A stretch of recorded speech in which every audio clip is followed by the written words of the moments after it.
ನಗರದ ವಿವಿಧ ಭಾಗಗಳಲ್ಲಿ ಮಹಿಳೆಯರು ಮಕ್ಕಳು ಸಮಸ್ಯೆ ಎದುರಿಸುತ್ತಿದ್ದಾರೆ ಎಂಬ ದೂರು ದೊರೆತೊಡನೆ ಸ್ಥಳಕ್ಕಾಗಮಿಸುವ ಅಬ್ಬಕ್ಕ ಪಡೆ ಮಹಿಳೆಯರನ್ನು ರಕ್ಷಿಸಲಿದೆ. ಮಹಿಳಾ ಪೊಲೀಸರೇ ಇರುವ ಈ ತಂಡವನ್ನು ಓರ್ವ ಎಸ್ಐ ದರ್ಜೆ ಮಹಿಳಾ ಅಧಿಕಾರಿ ಮುನ್ನಡೆಸುತ್ತಿದ್ದಾರೆ. ಇನ್ನುಳಿದಂತೆ 9 ಹೆಡ್ ಕಾನ್ಸ್ಟೇಬಲ್, 40 ಪಿಸಿಗಳು ಇದ್ದಾರೆ.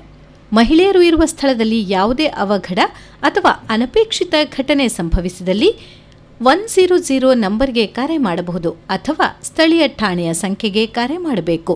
ಆ ಸಂದರ್ಭ ದೂರನ್ನು ಅಬ್ಬಕ್ಕ ಪಡೆಗೆ ವರ್ಗಾಯಿಸಲಾಗುತ್ತದೆ. ಅವರು ಸ್ಥಳಕ್ಕಾಗಮಿಸಿ ಸಮಸ್ಯೆ ಬಗೆಹರಿಸಲು ಪ್ರಯತ್ನಿಸುತ್ತಾರೆ. ನಗರದ ಜನನಿಬಿಡ ಪ್ರದೇಶಗಳಾದ City Centre, Forum Mall, Big Bazaar, Kadri park, Panambur beach, Tannirbhavi beach, ರೈಲು ನಿಲ್ದಾಣ, ಸೆಂಟ್ರಲ್ ಮಾರ್ಕೆಟ್ ಸಹಿತ ವಿವಿಧೆಡೆ ಈ ಪಡೆಯನ್ನು ನಿಯೋಜಿಸಲಾಗಿದೆ. ಒಂದೊಂದು ಪ್ರದೇಶದಲ್ಲಿ 4 ಮಂದಿಯ ತಂಡ ಕಾರ್ಯನಿರ್ವಹಿಸಲಿದೆ. ಮಹಿಳಾ ಪೊಲೀಸರ ಅಬ್ಬಕ್ಕ ಪಡೆಗೆ ಏಪ್ರಿಲ್ 30ರಂದು ಕಮಿಷನರ್ ಡಾ ಸಂದೀಪ್ ಪಾಟೀಲ್ ಚಾಲನೆ ನೀಡಿದ್ದರು.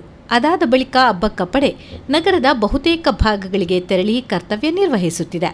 ಇವರಿಗಾಗಿ ಪ್ರತ್ಯೇಕ ಸಮವಸ್ತ್ರವನ್ನು ಮಾಡಲಾಗಿದೆ. ಮಿಲಿಟರಿ ಪ್ಯಾಂಟ್, ಕಪ್ಪು ಬಣ್ಣದ ಟೀ ಶರ್ಟ್ ಧರಿಸುತ್ತಿದ್ದಾರೆ. ಟೀ ಶರ್ಟ್ನಲ್ಲಿ ಮಂಗಳೂರು ಸಿಟಿ ಪೊಲೀಸ್ ಅಬ್ಬಕ್ಕ ಪಡೆ ಎಂಬುದಾಗಿ ಬರೆಯಲಾಗಿದೆ. ಆಯಾ ಪೊಲೀಸ್ ಠಾಣೆಯ ಆಯ್ದ ಮಹಿಳೆಯರನ್ನು ಅಬ್ಬಕ್ಕ ಪಡೆಗೆ ಸೇರಿಸಿಕೊಳ್ಳಲಾಗಿದೆ. ಅವರು ನಿಗದಿತ ಸಮಯದಲ್ಲಿ ಅವರ ಠಾಣಾ ವ್ಯಾಪ್ತಿಯಲ್ಲಿ ಗಸ್ತು ತಿರುಗುತ್ತಿದ್ದಾರೆ.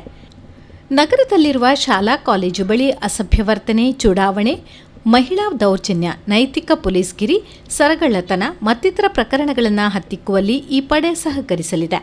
ಮಹಿಳೆಯರಿಗೆ, ಮಕ್ಕಳಿಗೆ ಯಾವುದೇ ತೊಂದರೆಯಾದರೆ ಕೂಡಲೇ ಸ್ಪಂದಿಸುತ್ತಿದ್ದಾರೆ.